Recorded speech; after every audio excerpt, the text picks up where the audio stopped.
Blog Talk Radio. Welcome to Voices for Change 2.0, the only podcast that focuses on mental health while mixing in movies, music, books, sports, and pop culture. Here are your hosts, Rebecca and Joe Lombardo.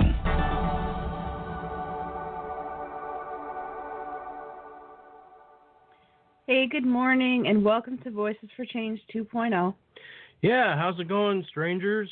How you doing? Thanks for joining us and tuning in today. We apologize for the hiatus, if you will, us being away. A lot of stuff that's been going on, and for those who are concerned, Haley is doing much better. Thank you. And for those who donated to our GoFundMe to help with her medical expenses, we are eternally grateful to you. Thank you for the outpouring of love and help. Words can't describe what it meant to us. So just thank you. You guys know how we feel about our little fur babies there, and this one more so than anything else. She's been our faithful companion for the last 17 years, and you wouldn't think it looking at her. No, definitely not. But yeah, she doesn't act like an old cat. So we're really blessed there. So, and I thank you guys too. We've had some struggles over the last few weeks. We're not going to lie. Yeah. Lots to deal with, and this is always a difficult time of the year for me to begin with. Once we start getting into Halloween talk, I start to just decay. It's just like a zombie, if you will. Yeah, exactly. It's just knowing that the next steps are Christmas or Thanksgiving and Christmas are always a little bit overwhelming to me. More so now that my folks are both gone. So yeah, it's just us. Yeah, it's a little tough, and last year we looked at the whole situation. Last year was the first year we didn't have Beck's dad had passed before Thanksgiving and Christmas, and so it was our first year going through those holidays. And probably right around this time of year, Beck said to me, "What are we going to do?" I said, "We're going to make our own traditions." And so now we look for our own traditions, our own things that we do to make the holiday ours. We don't have kids, so can't shuttle our focus onto them, but we make it what we need to make it for us so that we can enjoy the holiday instead of making it depressing bummer of a situation. And I recommend that to anybody who's listening who struggles this time of year. Get out of your head and find different things to make this holiday your own, this whole holiday season your own. I've gotten to the point where one of the local radio stations will play a whole bunch of Christmas music. Like, it seems like it starts November 1st, honestly. And I will force feed myself Christmas music. Yes, I know I'm a sick individual, but I'll do that to help get me kind of in the Christmas mood, and it does help.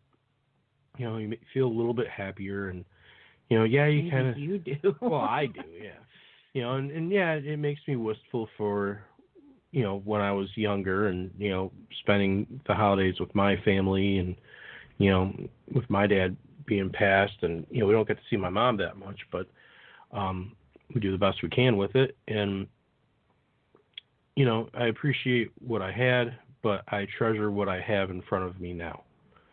So that's my words to you.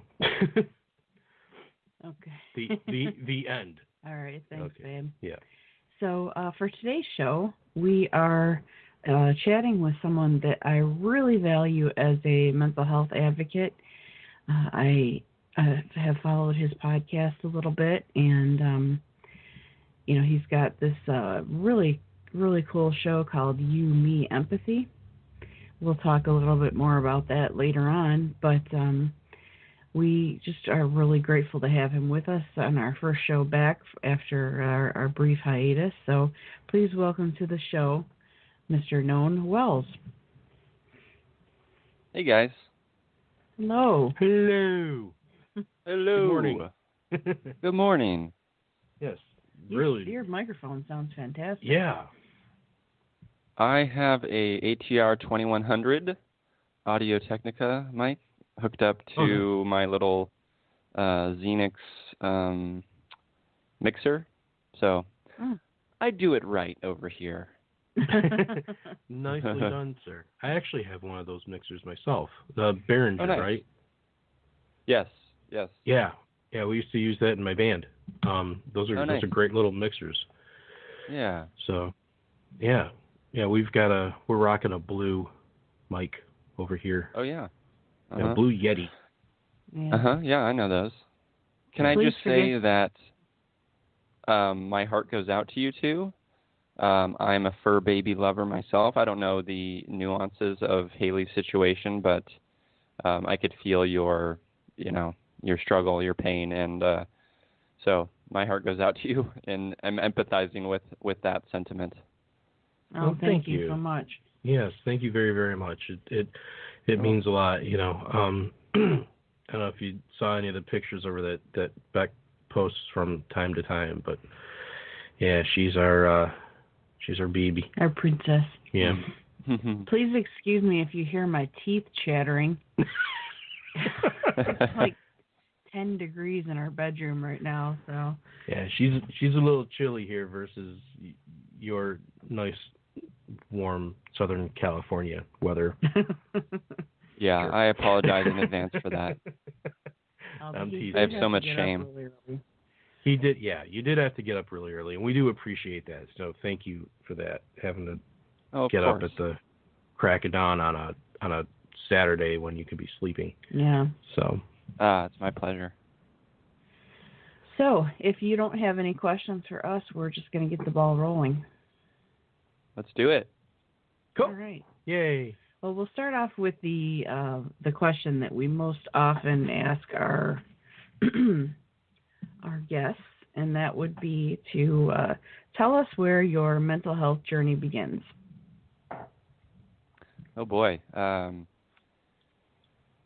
think if I'm looking in retrospect, I would say it began, as a little boy, being very sensitive and being scared of my father, developing what I called my heart guard, basically a protective sort of security survival measure to protect my heart and to protect the sensitive little boy that I was. I think that was the early on stuff, and then I think the more pivotal stuff or seminal moments started, I think this is common for a lot of us, but it started in my late teens and early 20s when I sort of was trying to mediate my parents' marriage, and that being something that wasn't happening. I couldn't control, of course, and it sort of broke me, and I started, at that point, depressed, anxiety, anorexia, and it led to sort of me almost dying. But I think all of that, the foundation of that is just being the sensitive boy who cares deeply about humans and, maybe takes it a little too far. Yeah, there's nothing wrong with that, though. I mean, I think we could all use a little more love and compassion in this world, and it's a drag that you felt the need at that age in your teens that you had to be the mediator between your parents. That should never be a responsibility that falls on the child. Sure. So sorry that you had to go through that. It should have been the other way around. They should have been doting over you. I agree, and thank you. I appreciate that. Yeah, and I completely get that with the, especially when you're talking about how when you were younger and having to protect your heart and your feelings, it's tough, because when you're real little, you don't understand what's going on, and you don't know how to articulate it to anybody, so you just kind of shove those feelings down and protect yourself the best you can. I think you did a pretty good job, all things considered. Yeah, for sure. Thank you. I appreciate that.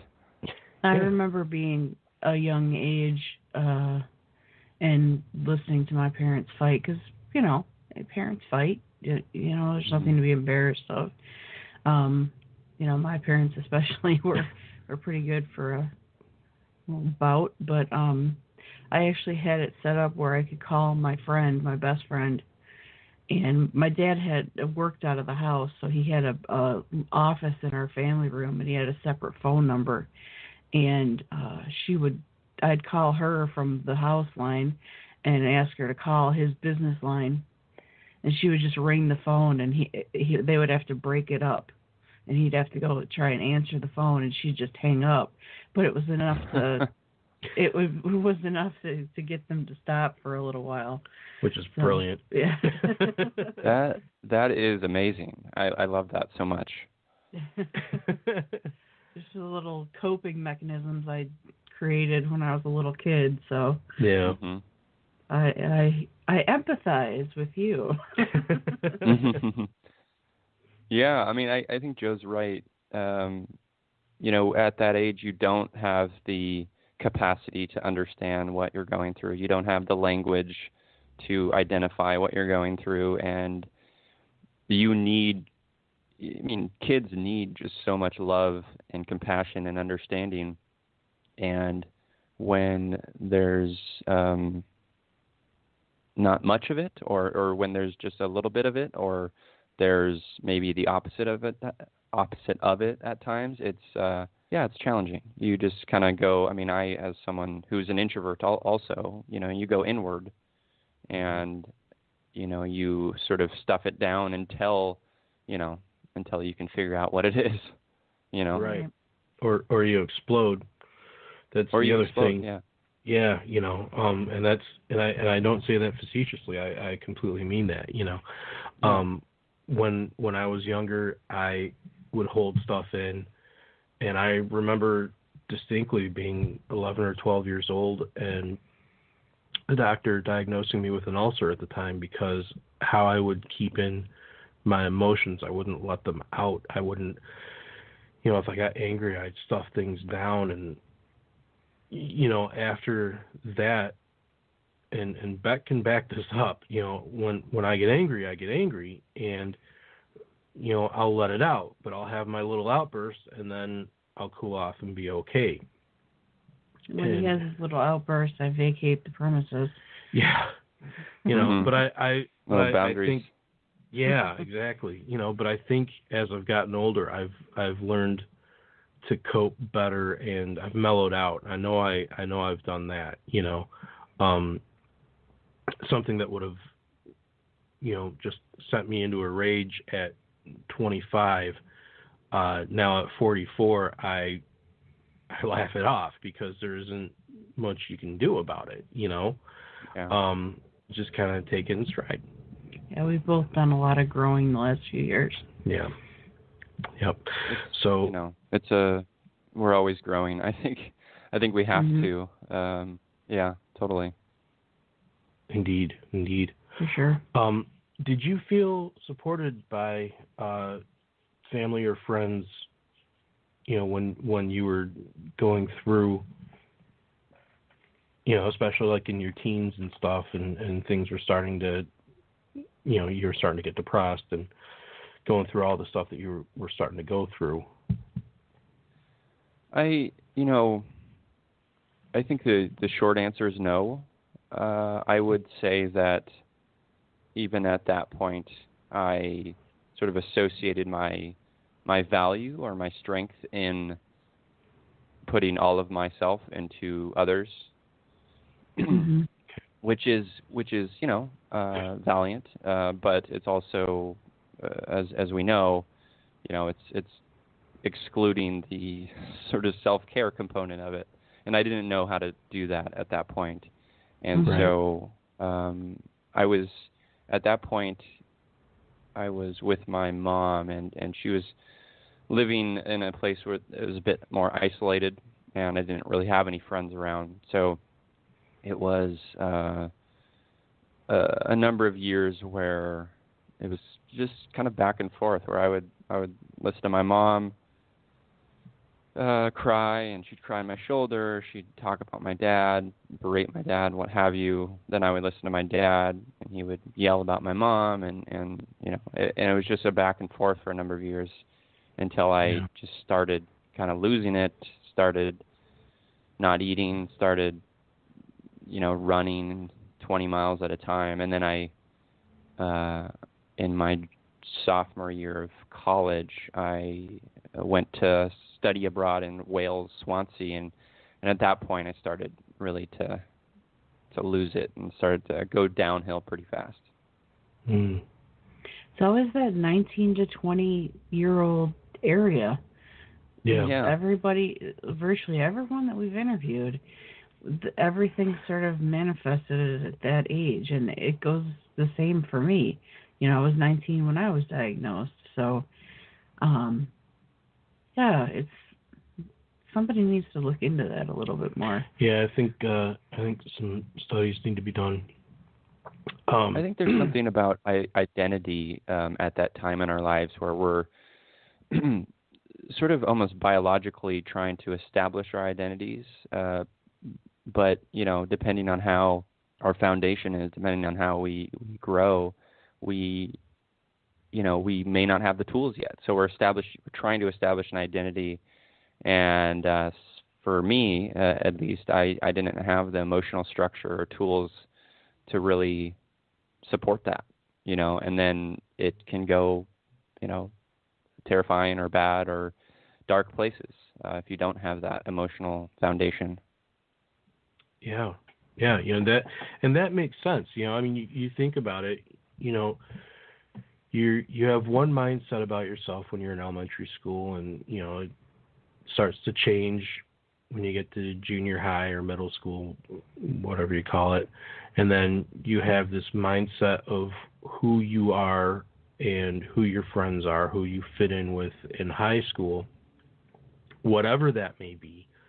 And then once you graduate, you're kind of out there like, well, now what? And trying to figure out, some kids get it together early, like, well, I'm going to be this when I grow up, and they've got this whole thing figured out. I'm 44, and I don't know what I want to be when I grow up.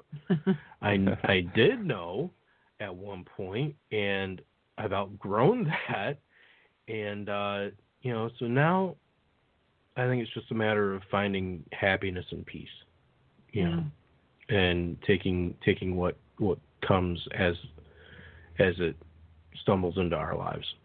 Yeah, totally.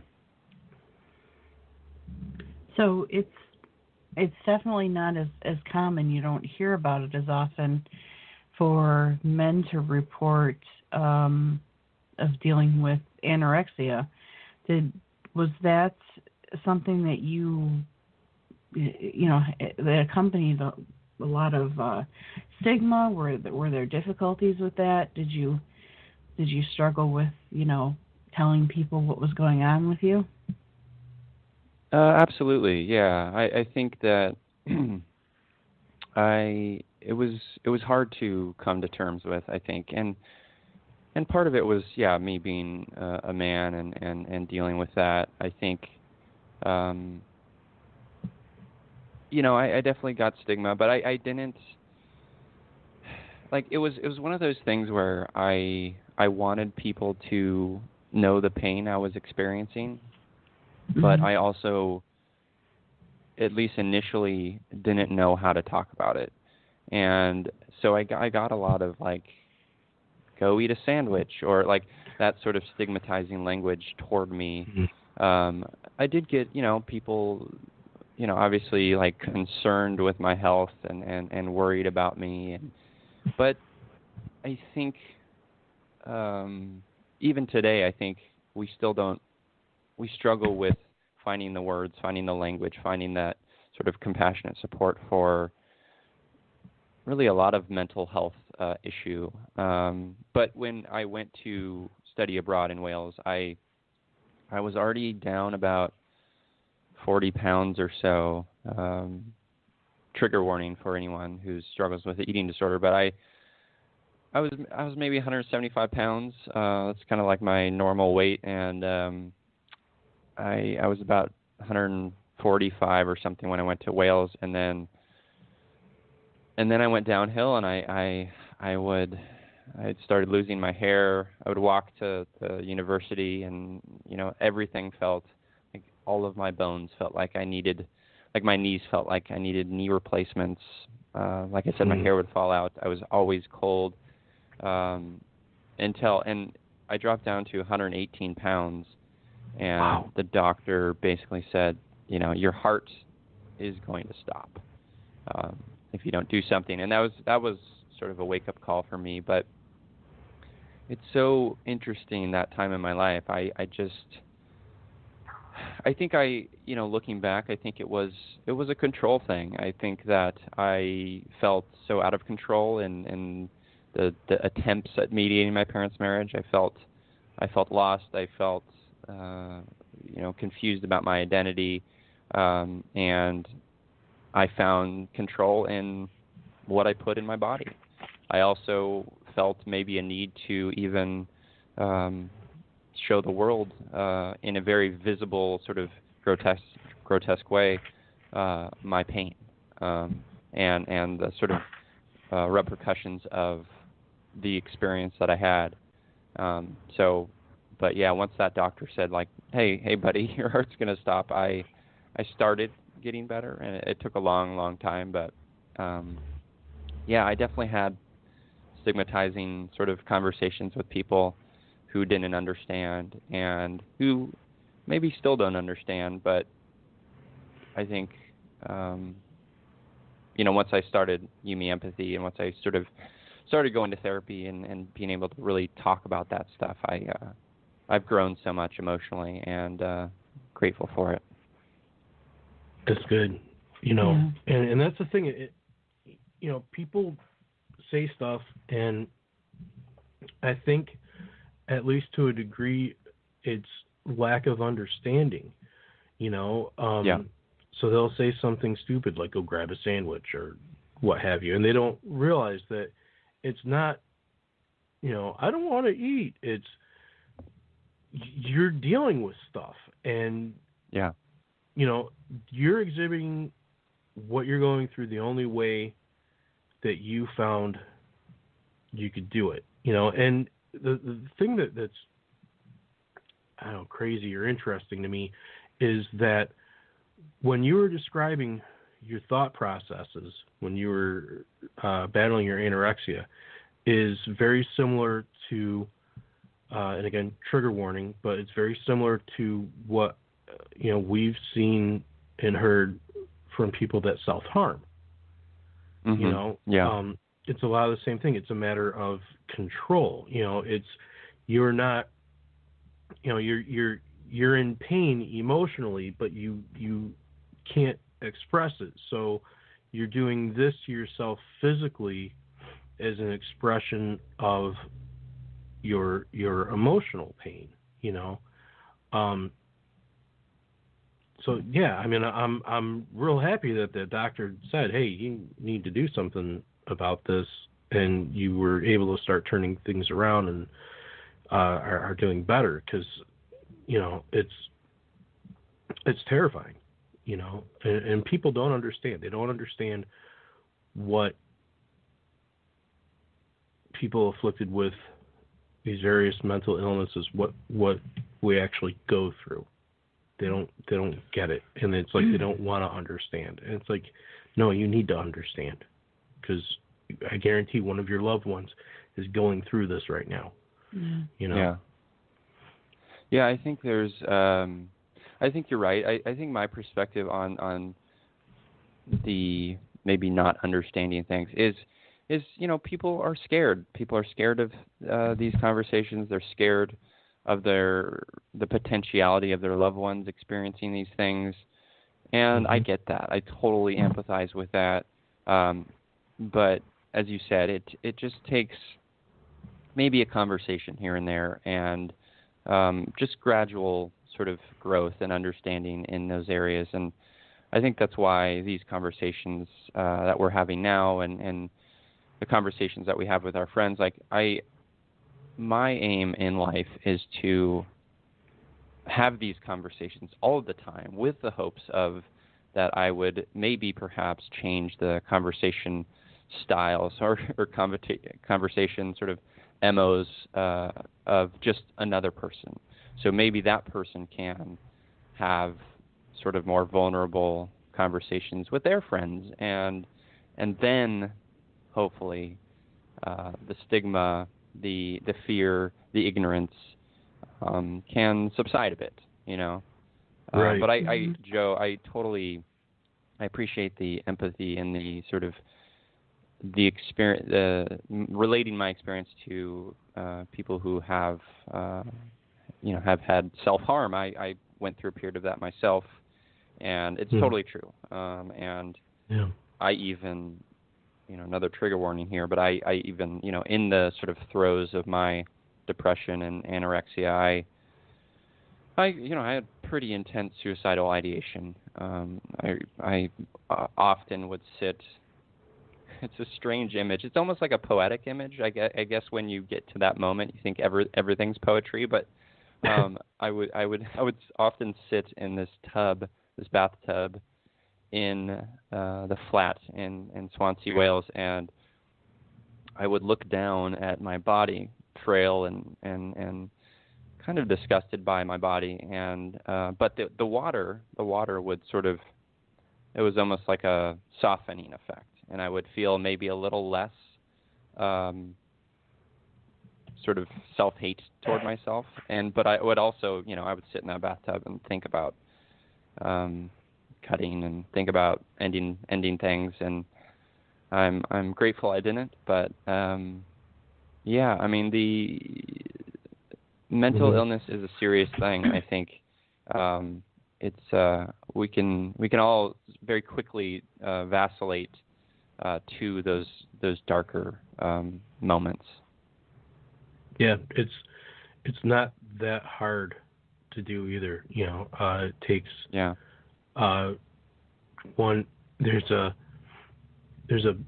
thing of all places to pull this from, and I apologize for the hookiness of this, but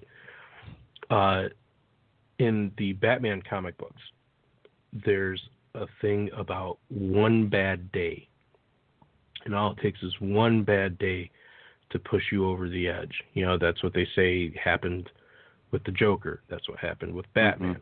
And where you go from there is what it is, but it's this catalyzing moment,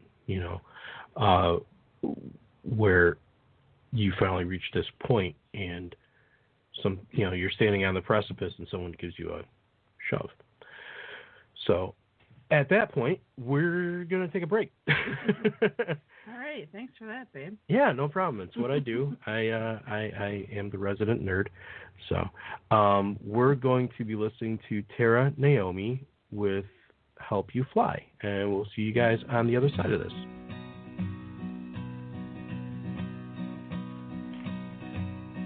I know how misery loves her company. Got a party gathered around you now. They come running from far and wide, but who's gonna help you fly? And they come calling when you're falling down. Someone to always pick you up off the ground. Oh, nobody wanna see you cry, but who's gonna help you fly? Whoa, whoa,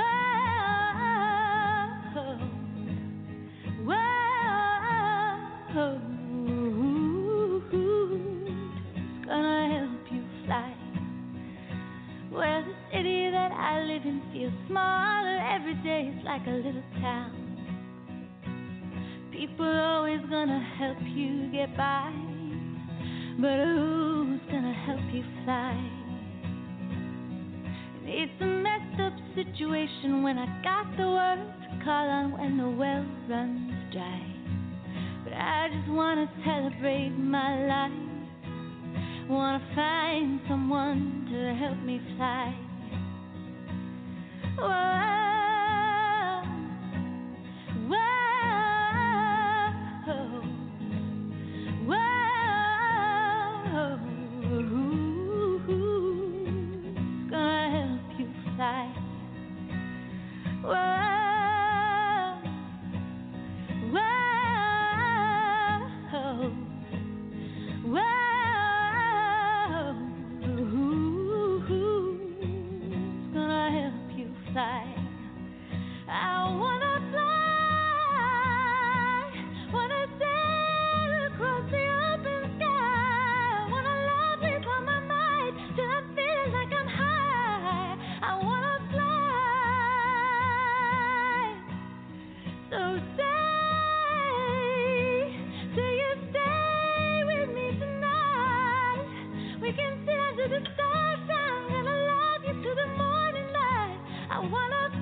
Hey, welcome back to Voices for Change 2.0. I'm Joe. She's Rebecca.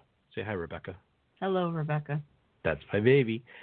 And in case you're just tuning in, we are currently speaking with Mr. Known Wels, the wonderful advocate and podcaster on the show You Meet Empathy. So, hello. Welcome back. As our Canadian friends say, how's she going, eh? So, you're covering up the questions. I'm sorry. Babe, I'm terribly sorry. How am I supposed to... I'm working here. Okay, yes, dear. You're a little exuberant this morning. I think you need to take it down. I'm excited that we're back doing the show, and I am excited about the guests that we're talking with, and I am excited for life. So... Wow. I am. I'm in a good place. That's good. Yay. I'm happy. Yay. Maybe a little of that fairy dust will blow off onto me. So Known, when did you decide to become an advocate? That's interesting. I think after sort of my dark periods in my late teens and early 20s, at that point, I guess I was around 22, 23 when I started therapy for the first time. And I think I was still healing at that time. I think I was still struggling. And I took maybe a few years off of therapy, and maybe 4 years ago, I started seeing a therapist that I'm seeing today. She's fantastic. And it was probably at that point I realized that, sort of looking at life with a more sort of compassionate, I was always sort of loving and compassionate, but I was I think I was had just a bit more intent with it, looking at life with a bit more compassion and empathy and kindness. Is really the only way to do it. I think another component of it is I have a brother who has schizophrenia, and that has been a struggle for my family and something that I took on myself early on, maybe 10 years ago or so. And that has been an important part of my own sort of mental health knowledge and learning journey as well, like getting to know how to interact with him and to be there for him and to love him and to care for him. And in turn, I sort of was able to turn that inward on myself as well. And and then I started Yumi Empathy. It was less than a year ago, back in January. And Yumi Empathy is really all about embracing our vulnerabilities, accepting our feelings, recognizing that we're all valid, feely humans that deserve love, and to just create safe spaces for these conversations around mental health. And it's my favorite thing in the world. It's funny because I don't know if you pick up on this, babe, but I can hear it in your voice, man. I can hear the compassion and the kindness.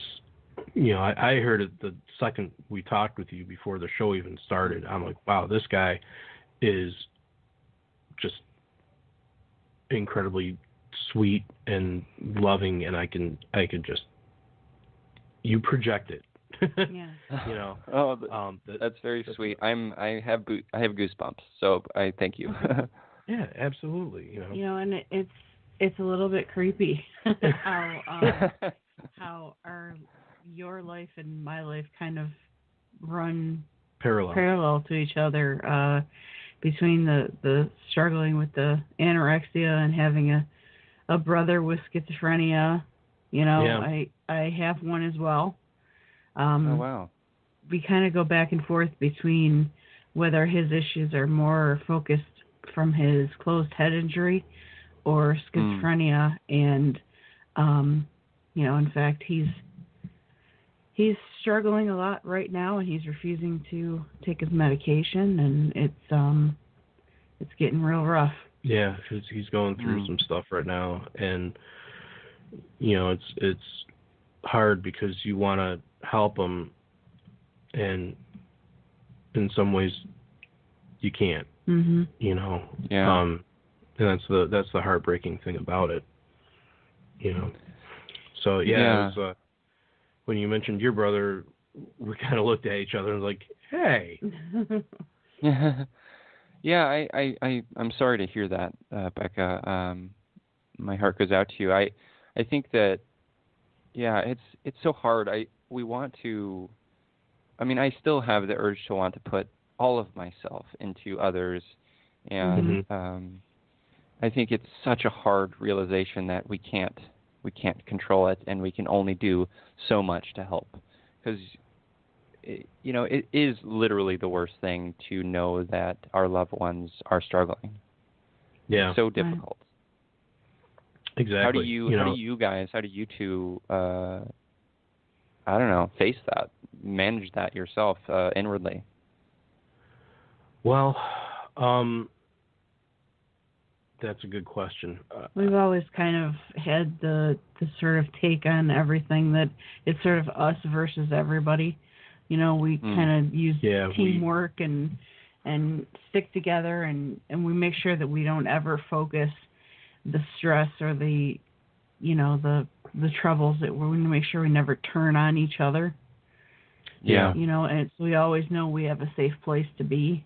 Exactly. And it's like, even going back to early on when we got married, seeing what Beck was going through, because she wasn't as stable then as she is now. So seeing the pain that she was in, it's a helpless feeling, and I've learned over the years that when she's having darker times, when she's going through more stuff, I ask her, is there anything I can do to help with the situation to make it better, to make it easier on you, And if there is, she'll tell me, and if there isn't, I'll tell you. she'll tell me, and Mm-hmm. and at that point, I'll make sure she knows. Well, whatever you need me for, in whatever capacity, I'm here.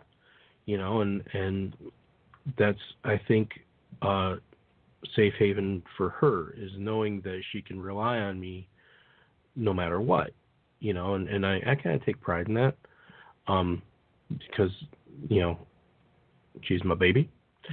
So yeah, that's beautiful. But as far as the outside world and dealing with loved ones that are going through stuff that aren't the either of us, you mentioned self-care earlier in the show, and there is a component of self-care where you have to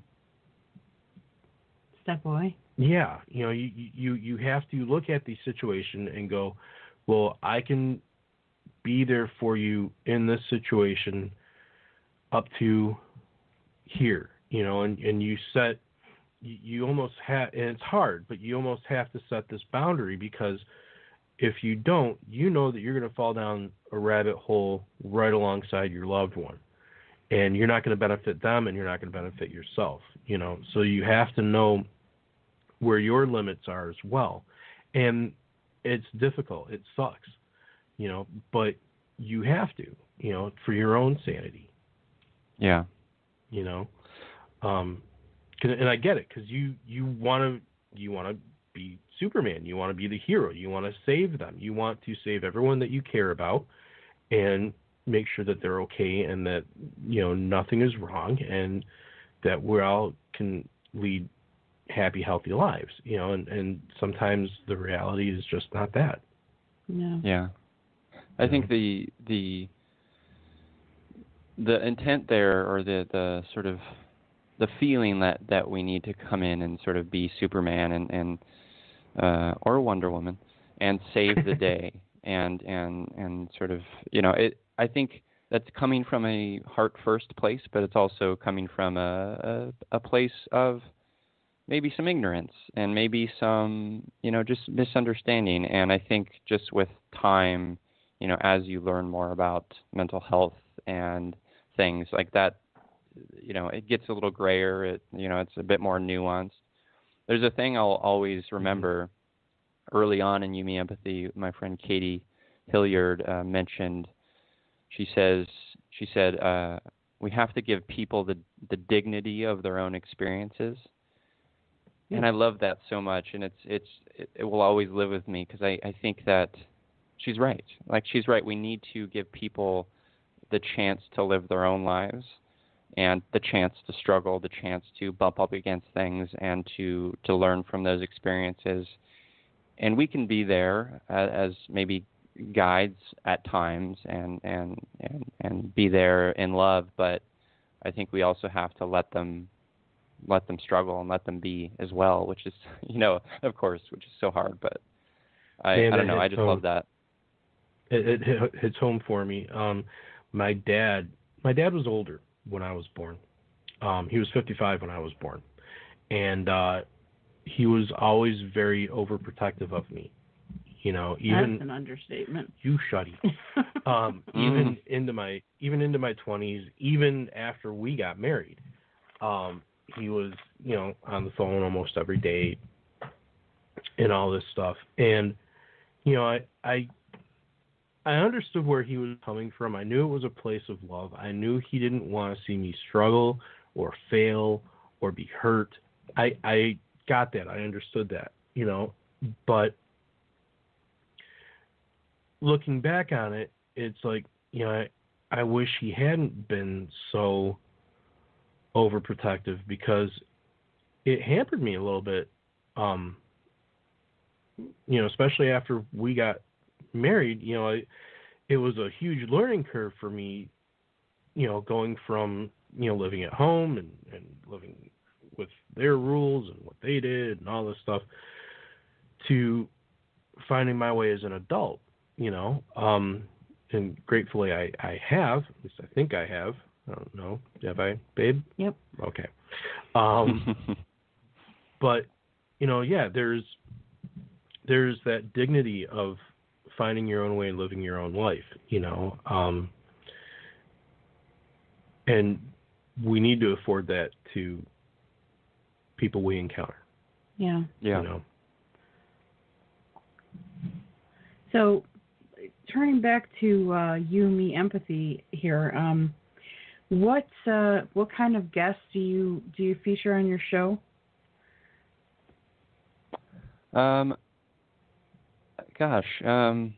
Really everyone. I think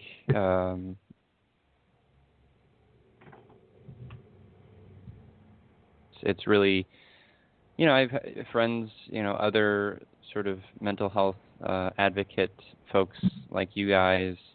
It really, I want to highlight the humanity and the giant hearts of people who have mental illness, people who do work in the mental health field. So, I've had people who are compassion researchers or musicians who, also have bipolar disorder and struggle with the sort of crazy artist stereotype, or, people who've had anorexia, or really everyone. I want to, I feel like empathy is the sort of mechanism that will change the world, and that's the show's focus, and it's really about creating those empathy sort of fueled conversations with the hopes of changing one person at a time. A listener, and that listener may, talk more openly about mental health or their struggles, or coming to terms with. I had a gal reach out to me, and this happens every so often, and it's just I feel so grateful for this.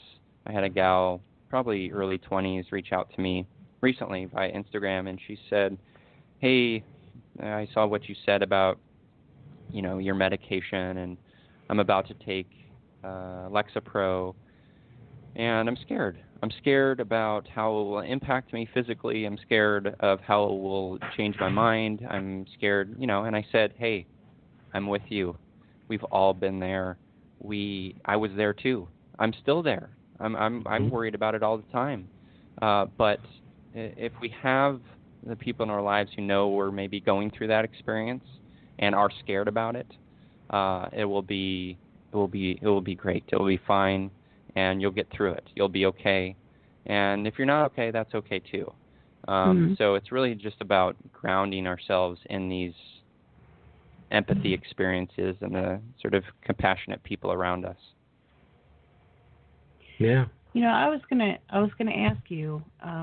I kind of posted about this on Twitter last night, but since you had mentioned that you have some experience with dealing with self-harm, this really bothered me. Really, really bothered me. We were watching a show last night, and one of the ladies on the show had a necklace that the charm was a replica of a razor blade. And when I posted this on Twitter, there were a lot of people that were like, that's kind of an emo thing that we did 20 years ago or whatever. But, she was a baker on a cooking show with this gaudy razor blade necklace. And I've really actually kind of found it disturbing. Like, I had a hard time watching her on this show. And I just wonder if you have any opinion about something like that, if you have an idea, if you've seen it, or if you have an idea as to what kind of message that they would be sending with a necklace like that. Oh, wow, that's fascinating. Yeah, I empathize with your take on that, and I think that is a sensitive topic for many of us. My take probably would be to say that, we don't know what it means for her specifically. Maybe she uses a razor blade to cut a lot of boxes. I don't know. I mean, it's hard to say. Like I'm trying to get better at just allowing people to be and to go through, giving them the dignity of their own experience and saying, hey, this charm, it could mean something to her specifically that's very, very personal and very, very much part of her story. With that said, I think it is on her and important for her to also understand the potential impact of that on others like us.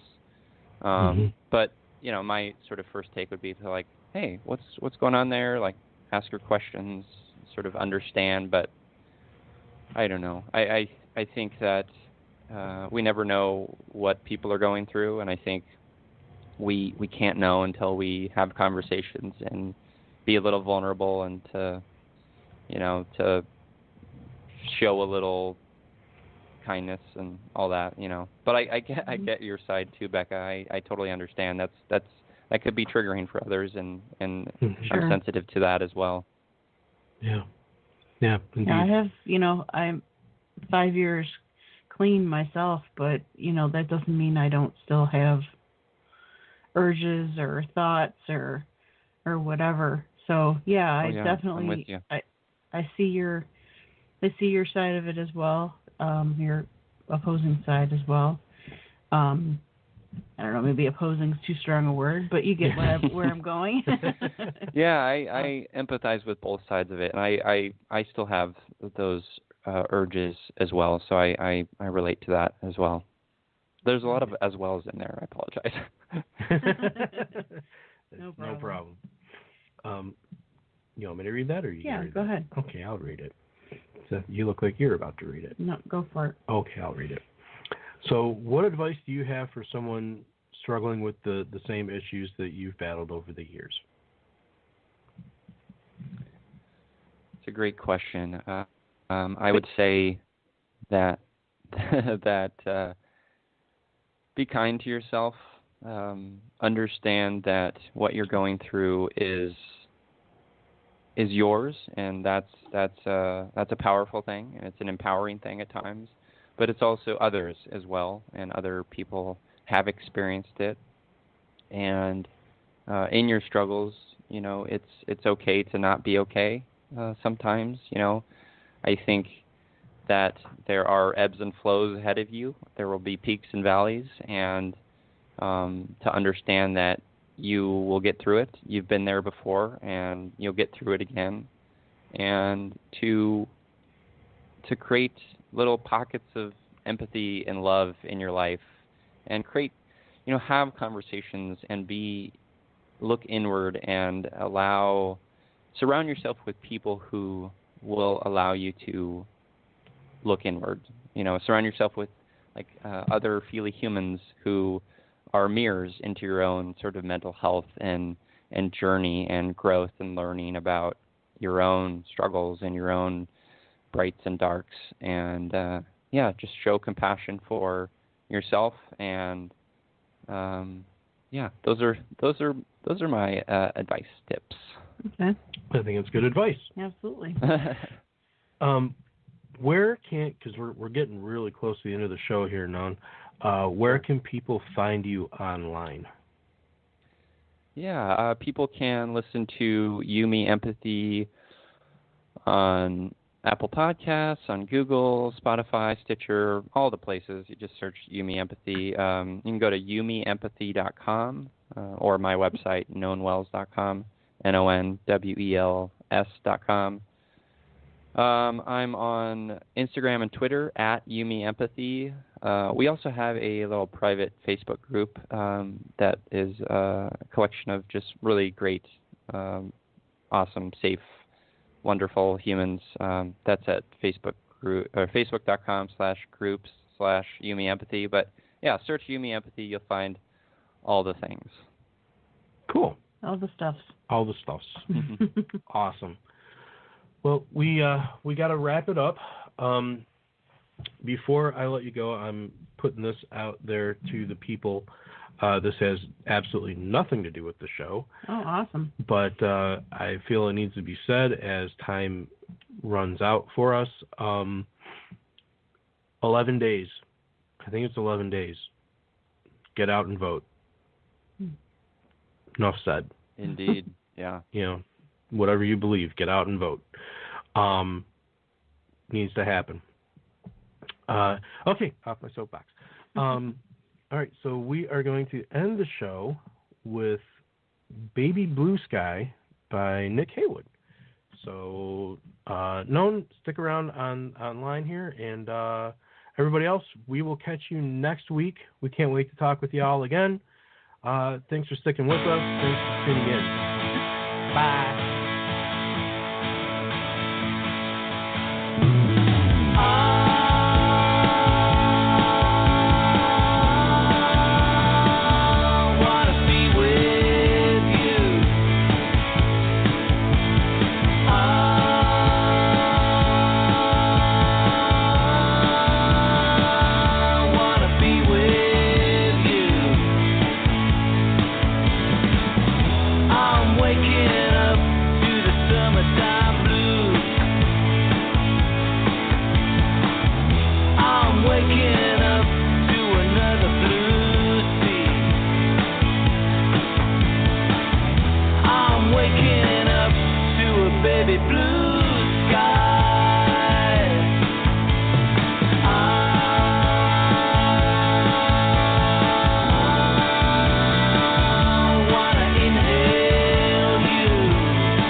Till the tears run down from my eyes, Lord, somebody, ooh, somebody, can anybody find me somebody to love? Alexa, play hits from Queen. Okay. Somebody to love. With Amazon Music, a voice is all you need. Get tens of millions of songs. Download the Amazon Music app today.